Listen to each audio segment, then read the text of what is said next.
Welcome to the Afropolitan Podcast, hosted by Eche Emole, founder of Afropolitan.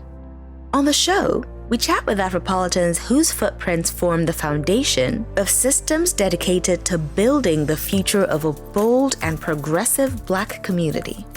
In each episode, our guests share their working formulas, the hard facts about leaving familiar terrain, embracing the unknown, and staying relevant afterwards. Listen as we extract the blueprints of fearlessness, innovation, and progress.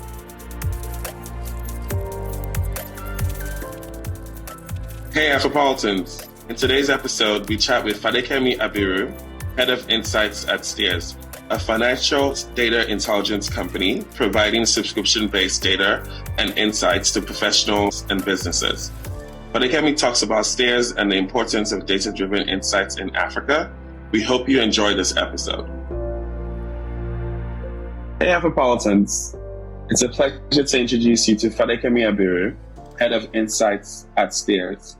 Fadekemi previously worked as an economist for the UK government and provided analysis on projects including regional economic development, international trade analysis, and net zero policy.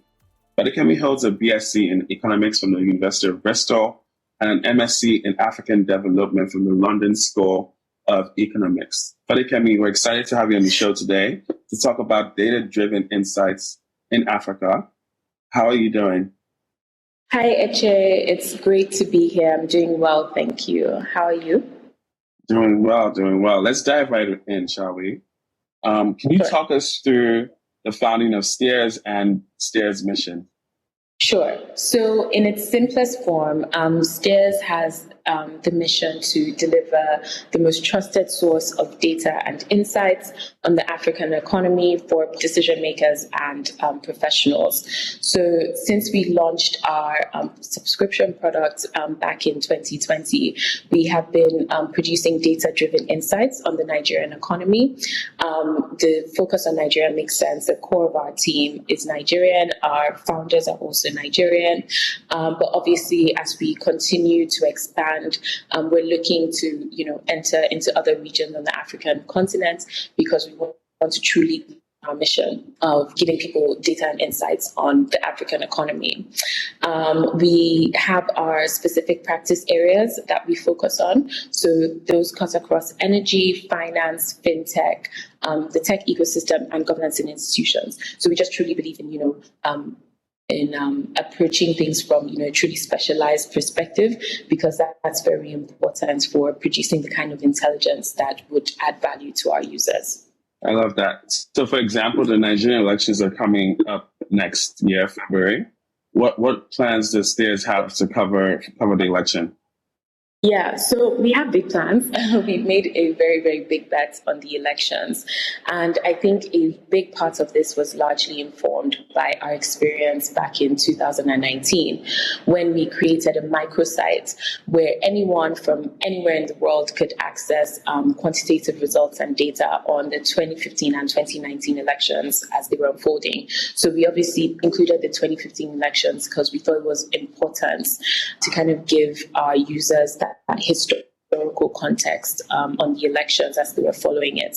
So the goal there really was to showcase our data expertise to international clients and investors. And our data-driven approach was mostly driven by the fact that we understood that the local media already did a really good job at producing election news. So we really wanted to build something that was differentiated. And so that meant that we were purely apolitical in our approach. We mostly just had a data agenda. And in typical Stears fashion, that just meant, giving access to data to people, but then presenting it using beautiful and interactive visuals.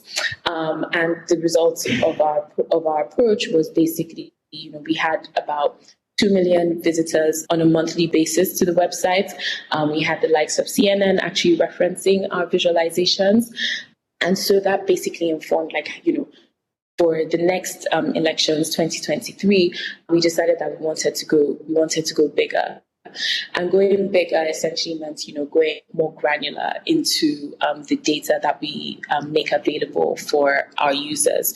So the last time we did this, we stopped at like the state level essentially, but now we have even mapped out, each senator's constituency. So this time around, if you had someone who wanted to follow the Delta North or Lagos East elections, they would be able to do so.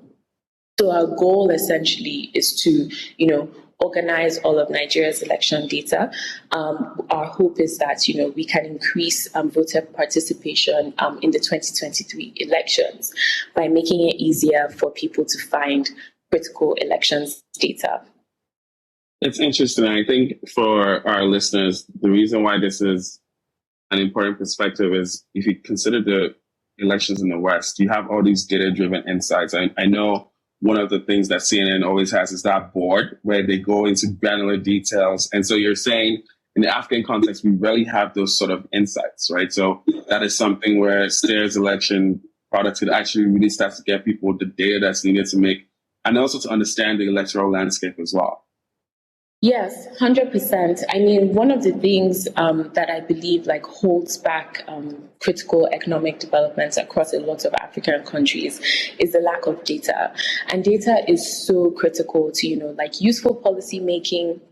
I mean, just take it like this. If, you're a government, you wanted to respond to the COVID-19 pandemic back in 2020 by, delivering, some kind of aid package to people in a specific region, you need to know, where people are, what their distribution is, what sectors they're employed in and how and to what magnitude they have been affected by the events that were unfolding. And all of that, data sits at the heart of that.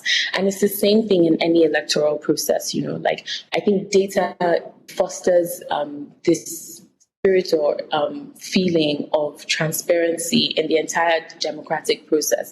And that's really, really important for driving even more voter participation when you have people who believe in the electoral process and what the outcomes of it are. And so that's why I'm really excited about Stears Elections. I feel one of the things that differentiates what we're planning to put out there, or what you find on Stears Elections, is first of its kind data. So we're proud to have created the only existing map of constituency boundaries for the House of Representatives and state houses of assembly that is available for Nigeria. So our engineering team to actually get this done was quite challenging because, there's less information from INEC. So INEC stands for the Independent National Electoral Commission. So there's less information about that on there, which is typically where people should go to find it. So our engineering team, they deployed complex data processing techniques just to make this possible. I love it. So then let's talk about what are some of the data-driven insights or expectations that you can share with us concerning the upcoming Nigerian elections in 2023? Yeah, sure. Sorry, so just to confirm your question, do you want to understand what people would know, what people can find out if they downloaded Stears Elections now? Yes. Or insights? Yes. Okay, perfect. So I think where I would start from is, in the first iteration of Stears Elections, the key thing we focused on was, personalized monitoring. So, when people use the My Elections feature, they'll be able to sign up to and track specific elections. And so once they sign up, we'll also be sending them insights, explainers, and results that are related to those races. Another thing as well is, there's a Know Your Candidates feature to Stears Elections. So people would be able to use interactive maps and visualizations to find all the candidates that are running for president, Senate, House of Reps, and governor. So they can just see the basic profiles on these candidates. And I think the final thing on there is the fact that we built mobile first. So all of these functionalities that I've just mentioned would be available on our app. So that should make it easy for people to access information on the go. I love that. Like I said, I'm also a Stears subscriber, and it really gives me a cheat code when it comes to understanding a lot of the insights in Africa. And I think I'm always really taken aback by how many decisions in Africa get made without data-driven insights, especially from a government level or even in a company and startup level as well. So it's about time we really start to embrace the power of data to unlock a lot of value for us.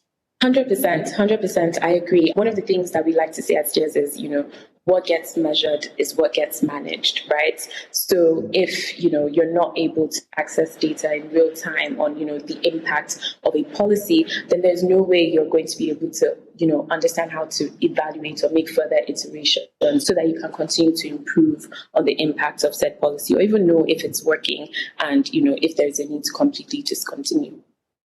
Definitely. I love it. What gets measured is what gets managed. I love it. So then how has technology enabled the Stears election product? Yeah, so I think one of the things to really appreciate, or that I cannot emphasize enough, is that the Stears elections product is actually the output of a multidisciplinary team.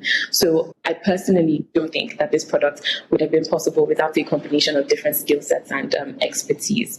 So we put together a cross-functional unit of, product managers, software engineers. We had our data engineers and data analysts, designers, and also political analysts kind of like coming together to make the product more complete. So as we add more features, we expect each of these functions that each team member has basically played to remain active in the final product.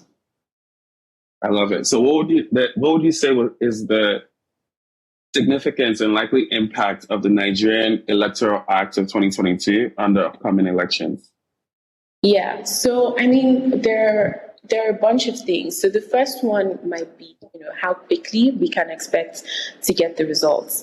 So with the 2022 Electoral Act, INEC should be able to transmit results electronically from polling units to the Commission's results viewing portal. So that in itself already allows for much greater transparency, because people can see those numbers in real time. But I feel like it's important to stress that this will not necessarily constitute some kind of we're not anticipating that INEC would be collecting these results like electronically, because they'll still be computing them like manually. But the electronic transmission should allow like the media and other stakeholders as well to engage in their own private collection while they're waiting for INEC to make that final declaration of the results. So as a result of things just moving faster, we should be expecting INEC to declare the results as early as a day after the election. I love it. Does Stears plan on conducting polls in the future? Yes, we're very, very interested in polling.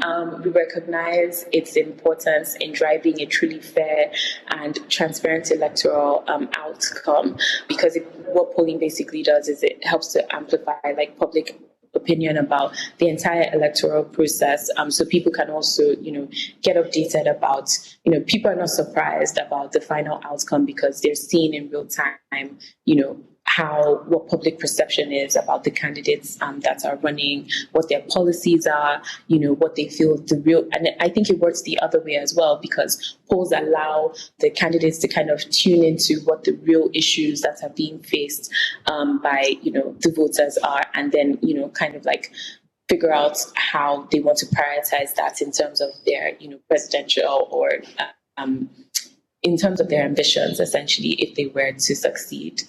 So we're currently working with third-party polling providers to build a representative sample of panelists. So it's really important for us that we do this right, and this means that we need to achieve some kind of statistical significance. So whoever we're talking to has to be representative of the Nigerian population.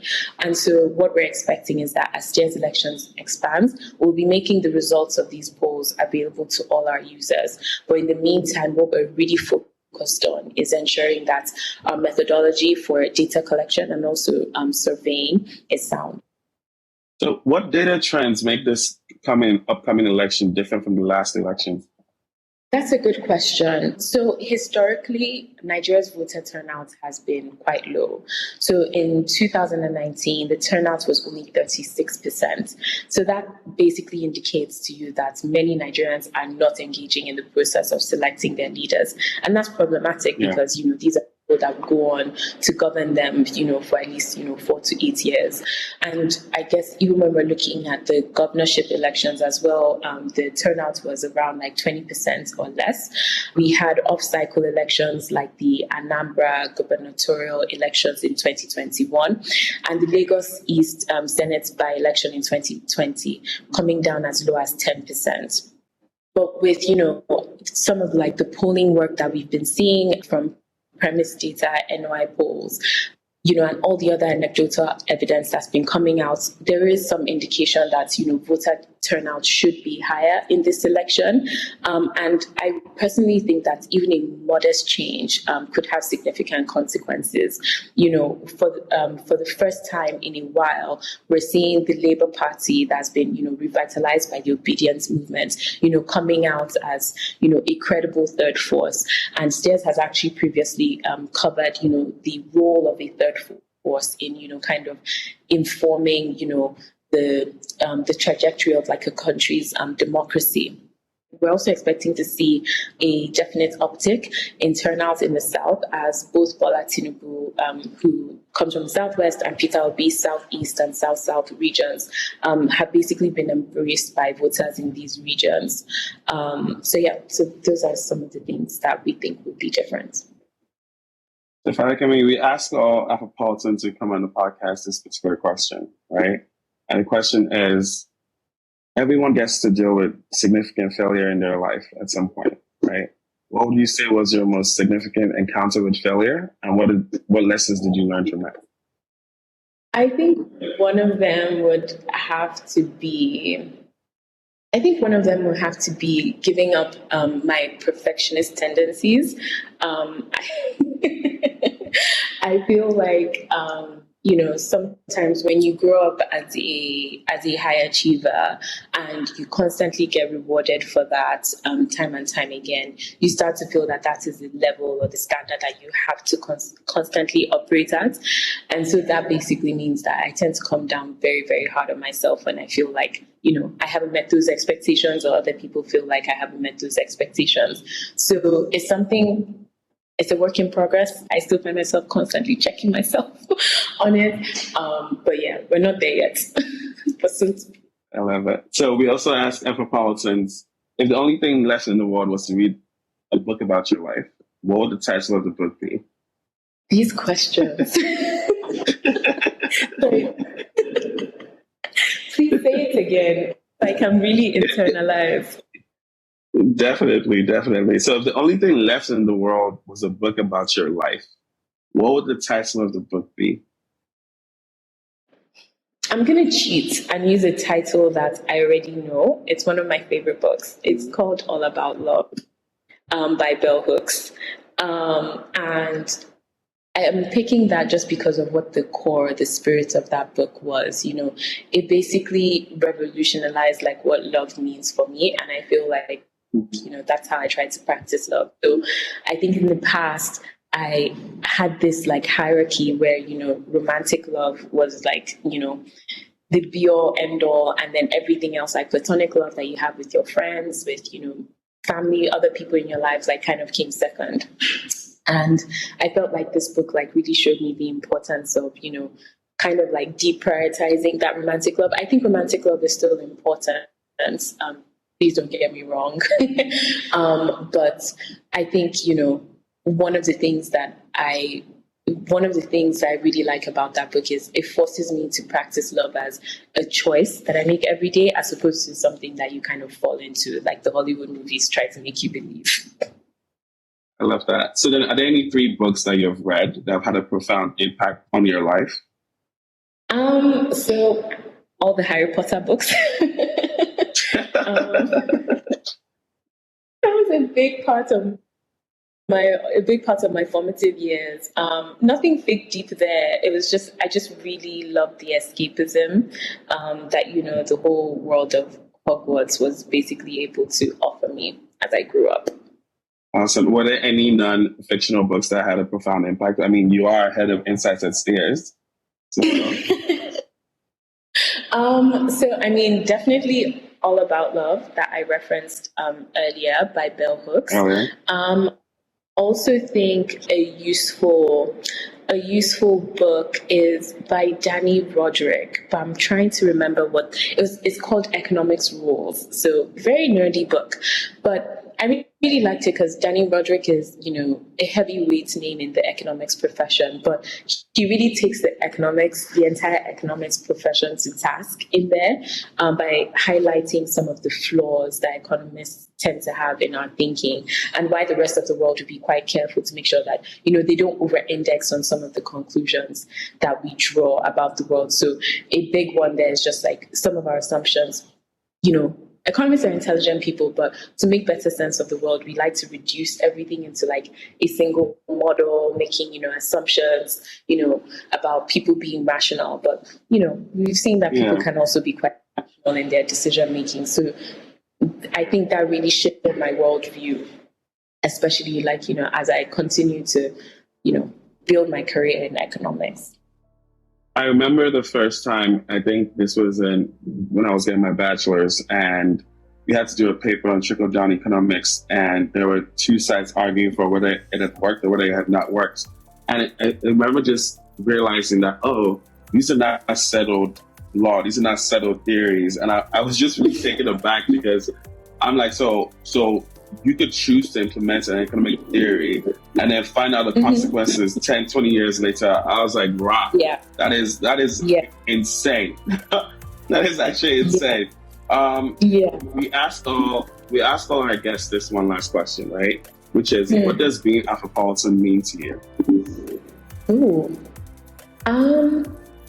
So I think it's daring to be like yourself in a rapidly changing world.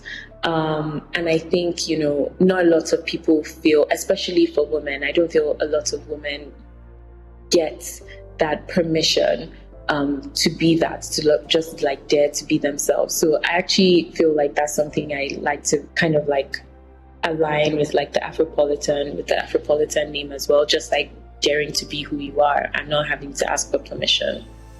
No, honestly, Fadekemi, it was a pleasure hosting you. Definitely wishing Stears the best of luck, especially with the upcoming election coverage, not just in Nigeria, but also across Africa as you guys expand. I'm a huge fan of the product. I use it. I highly recommend it to anyone who's interested in data across Africa. Thank you for stopping by the Afropolitan Podcast. I hope you have a great one. Thank you so much, Eche, and I love the questions, especially towards the end.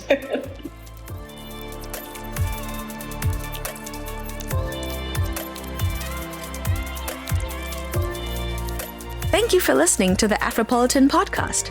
We are building the future of a progressive Black community. To join our community, you can follow us on Twitter and Instagram at Afropolitan. Be sure to join our Discord and Clubhouse community by clicking on the link tree on our Instagram page. See you on social.